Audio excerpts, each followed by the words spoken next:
ከክረምት እስከ በጋ ከመጸው እስከ ጸደይ ሐመልማሉ በማይጠወልገው የምድር ወገብ ቀጠና የባለ ግርማ ሞገሶቹ ዝንጀሮች ስርወ መንግስት አረንጓዴ ዳሱን ጥሏል። ጎሬላ ወንድ ጎሬላዎች በእድሜ ዘመናቸው የሚሻገሩት ድራማዊ አካል ስነ ለውጥ ተለዋዋጭ ገጽታን እየሰጠ በግርማ ይሸላልማቸዋል። ከውልደት አንስቶ እስከ 8 ዓመት ድረስ ባለ የአፍላነት እድሜያቸው የወንድና የሴት ጎሬላዎችን ጾታ ለመለየት በሚያዳግት መልኩ ቁመናቸው የተመሳሰለ ሆኖ ይከርማል። ከ8 ዓመት በኋላ ግን ወንዶቹ ፍጹም ሌላ አካል ይሆናሉ። የራስ ቅላቸው አጥንት እንደ ቤተ መቅደስ ጉልላት ወደ ላይ ይቆለላል። መላ አካላቸው እንደ ጦር ጥሩር በጡንቻ ላይ ጡንቻን ይደርባል። የጀርባቸው ጽልመት ነዶ እንዳለቀ ከሰል አመዳም ጸጉር ይለብሳል። ያኔ ልዩ መጠሪያቸውም ሲልቨር ባክ ወይንም ጀርባ ግራጫ ይባላል። ይህ እንደ ማፌ የጡት አባት በአረንጓዴ ዙፋን ላይ ጀነን ብሎ ተቀምጦ የገነትን ፍሬ እየገመጠ በልፍኙ የታደሙትን ዘመድ አዝማዶቹን የሚከታተለው ጀግና የመንጋው የበላይ አዛዥና የሴቶቹ ባለሙሉ መብት ነው። በዛሬዋ መዓልት ንጉሡ አያሌ ቁባቶቹን ይዞ ረግረግ ላይ የሚበቅል አዝዕርትን ለመብላት ወደ ክፍቱ ሜዳ ወጥቷል። በስፍራው ሌሎች ጀርባ ግራጫዎችን ጨምሮ የተለያዩ አራዊቶች ለግጦሽ ይመጣሉ።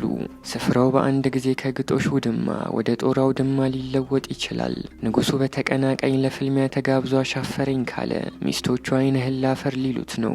ታዲያ አንድ ወጣት ጀርባ ግራጫ በገዛ ሴቶቹ ፊት ሊያሳጠው ጠጋ ሲል ንጉሡ ምር ብሎ ተነሳ።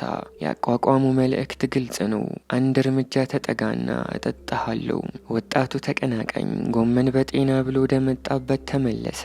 ወጣቱ ጀርባ ግራጫ ገና 12 ዓመቱ ነው። የጡት አባቱን ተፋልሞ የመርቻ እድል ወደፊት ጊዜ ሰጠው ይሆናል። እስከዛ ግን የንጉሡን ሴቶች በምናቡ እያለመ በትዕግስት መጠበቅ ግድ ይለዋል። ወጣቱ ተቀናቃኝ ወደ ላይ ዙፋኑ ላይ ሲያንጋጥጥ ለካስ ከስራ አመጽ ተቀጣጥሎበት ኖሯል። ገና ጀርባቸው በቅጡ ያልገረጣ 9 ታዳጊ ወንዶች ከንጉሡ በታች ያለችውን ሹመት ሊነጥቁት ከተው ተነሱበት። ወጣቱ ጎሬላ እንዴት በማይረባ ሹመት ትፈታተኑኛላችሁ ብሎ በቀላሉ አልተዋቸውም። ከተናቁት የሚነሳውን አመጽ ነዶ ሰደድ ከመሆኑ በፊት በጊዜ ማዳፈን እንዳለበት በሚገባ ያውቃል። ለእናንተም አላንስም ብሎ ወንበዴዎቹን ብቻውን ከበባቸው። ወንበዴዎቹን አደራጅቶ እያደፋፈረ ግንባር ላይ ያመጣቸው ታዳጊ ጎሬላ በአንድነት እንዝለልበት ብሎ አይናቸውን ቢያያቸው እነሱ እንኳን ሊዋጉ ደፍሮ መቆም ሁሉ ተሳናቸው። የተስማማ ነው ለማጀብ እንጂ ለመዋጋት አይደለም ሳይሉት ሁሉ አይቀርም። ጀርባ ጥቁሩ ታዳጊ የጋሻ ጃግሬዎቹን እርዳታ ቢያጣ ፍልሚያው ላይ ብቻውን ገባበት። በአሳቻ ቅጽበት ተወርውሮ የወጣቱን ጀርባ ግራጫ ወገብ ነክሶ አላፈናፍን አለው። ወጣቱ እንደምንም ተወራጭቶ ታዳጊውን ከጀርባው ላይ ካስለቀቀ በኋላ አዙሮ ትከሻውን ገመጠው። 1300 ፓውንድ ድረስ ኃይል በሚያመነጭ ክራንቻው ወጣቱ ጀርባ ግራጫ ታዳጊውን ሲበሳው ታዳጊው ጎሬላ ተረታ። የቆሰለ ትከሻውንና ጉራ ብቻ የሆኑ ወንድሞቹን ይዞ እንደ አቧራ በነነ። ወጣቱ ጀርባ ግራጫ አንድ ቀን ያለምንም ጥርጥር ዙፋኑን ይወርሳል። በሀገረ ታይላንድ ከመዲናዋ ባንኮክ በስተሰሜን 150 ኪሎ ሜትር ርቀት ላይ በምትገኘው የሎብፑሪ ከተማ ውስጥ አንድ በረከቱ የበዛ የቡድሂስቶች ገዳም ይገኛል። በገዳሙ አጸድ ውስጥ ወዲህ ወዲያ እያሉ የሚንጎራደዱት ቅልብ መነኮሳት በአርምሞ ሲመሰጡ በጾም ጸሎት ዓለምን ሲታገሉ አይታዩም። ዓለመኛ ናቸው። ወየሁልሽ ታይላንድ ብለው ለግሳጼ የሚነሱት ሆዳቸው ሲጎድል ብቻ ነው። ከሆድ የሚበልጥ ምን ዓለም አለ? በሀገሬው ዘንድ የመካክ ጦጣዎች የመልካም ዘመን አብሳሪ የጥሩ ዕድል ቀማሪ ናቸው የሚል ግራ የገባው እምነት አለ።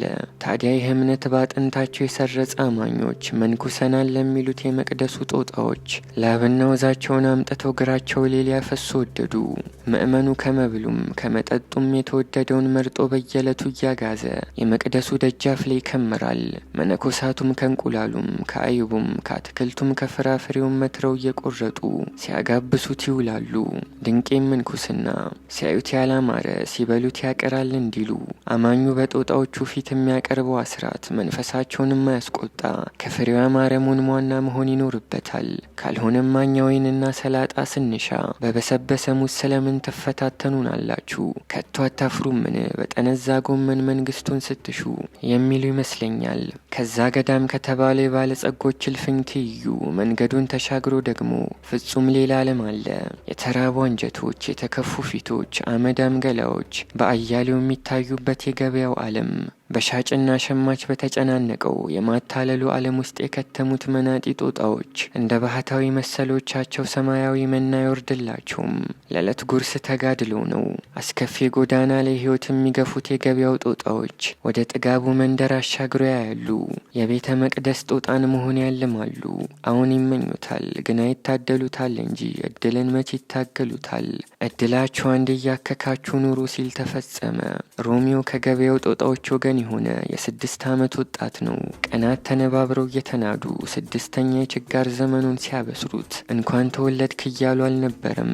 ሮሚዮ ተወልዶ የጎረመሰበትን መንጋ ተሰናብቶ ሚሽት አግብቶ ሌላ ባዕድ መንጋን የሚቀላቀልበት ከባድ ቀን ላይ ቆሟል። ሮሚዮ አንዲት ጁሊየት የተሰኘች ከገዳሙ መንጋ የፈለቀች ደማም ላይ አይኑን ጥሏል።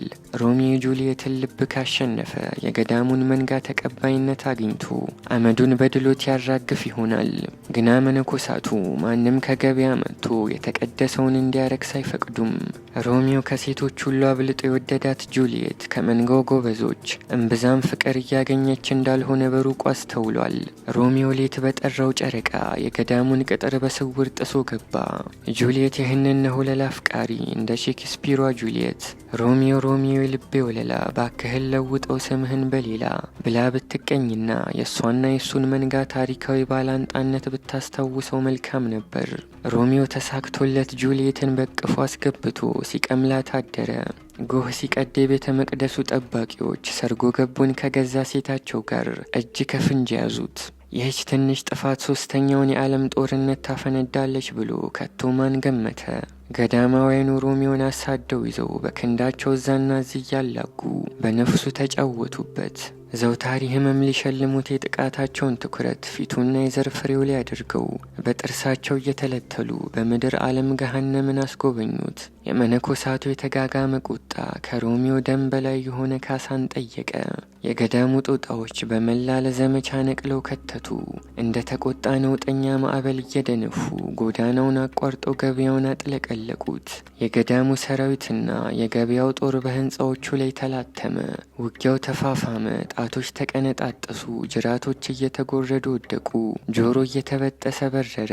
ከባድ እልቂት ሆነ። ከሁለቱም ወገን ብዙ ጀግና ላይ ነሳ ወደቀ። ውጊያው ከ20 ደቂቃ በላይ ዘለቀ። የተባበሩት መንግስታት ጣልቃ መግባት ያለበት ሁሉ መሰለ።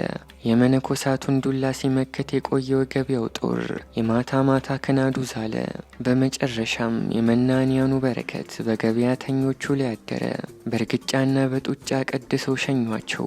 የገበያው ነገድ በሜዳው ላይ አስከፊ ሽንፈትን ቀመሰ።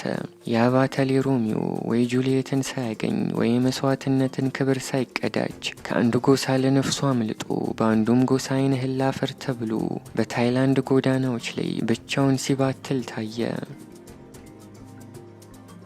ይህ የተኩላ መንጋ ከቀናት የረሃብ ቆይታ በኋላ ብዙም ሳያለፋ የወደቀለትን ግዳይ ነጫጭ ይዟል።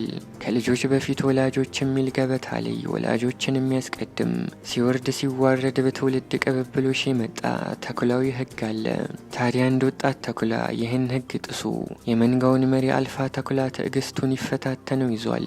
በአፍላ ጉልበቱ የታባየው ልጅ ተኩላ ከእናት አባቱ ብሎም ከታላላቆቹ እኩል ማዕድ ላይ መቅረብ እንዳለበት በጉልህ የተሰማው ይመስላል። በጥጋብ የእዙን ተዋረድ መናድ አባት ሳይታክት ወደ ግዳዩ የሚጠጋው ልጁን ሳይታክተው ይገፈተረው ይዟል። የአባት ማስፈራሪያና ዛቻ ብቻ ግን የልጅ የደነደነ ልብ ውስጥ መዝለቅ ከተሳነው ሰንብቷል።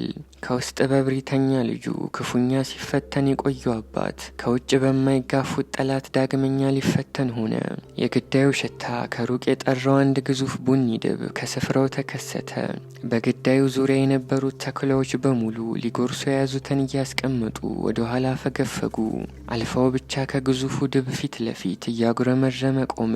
ከድቡ ጥፍራን መዳፍ የሚሰነዘረው አንድ ቡጢ እስከ ወዲያኛው ሊያሰናብተው እንደሚችል አልፋው አልጠፋውም። ግና በልጆቹና በሕዝበ ተኩላ ዘንድ ማፈግፈግ የሚያስከትለውን መናቅ ፈራ። ተኩላውና ድቡ በመካከላቸው እንደ ገላጋይ ገብቶ ከሚያጣላቸው ግዳይ ወዲያና ወዲህ ሆነው ዓይን ለዓይን ተፋጠዋል። አልፋው እያጉረመረመና እያጓራ ድቡን ከግዳዩ ሊያስፈራርቶ ለማሸሽ ሞከረ። አወይ ማስፈራራት! ድቡ ስጋው ላይ ሙሉ አካሉን ከመረበት። እስኪ ተጠጋኝ። ተኩላው ማስፈራራቱ አልሰራ ቢለው ሌላ መላ ዘየደ። በድቡ ዙሪያ እየተሽከረከረ በመተንኮስ ረፍት ተነስቶ ማባረር። ይህም አልሰራም። ድቡ ግዳዩ ላይ በጎኑ ተጋድሞ እየተሻሸ አልፋው ላይ ተዘባነነበት። ንቀት መሆኑ ነው። አልፋው እንዳሰበው ግዳዩን ከድቡ ላይ ለመንጠቅ ባይችልም ግዳዩን ለመንጠቅ ያሳየው ጽናት ግን በመንጋው ዘንድ ከመናቅ ወዲያ ማዶ አስከብረው ሊያቆም የበቃም ይሆናል። ግን አልፋው አልበቃውም። ድቡን ተፋልሞ ታላቅ ጀብድ ሊፈጽም ከድቡ ስር ገባ። ድቡ በደህና ጥፊ ተኩላውን አርቆ ጣለው። ተኩላው ወዲያውኑ ያቃስት ገባ። የመንጋው ካስማ በዚህ መልኩ ወደቀ። የመንጋው ዓይኖች በሙሉ የወደቀው አልፋ ወንድ ልጅ ላይ አረፉ። ሹመቱ ፈጠነ። ተኩላዎቹ በሙሉ አዲሱን ሹም ተከትለው ነጎዱ።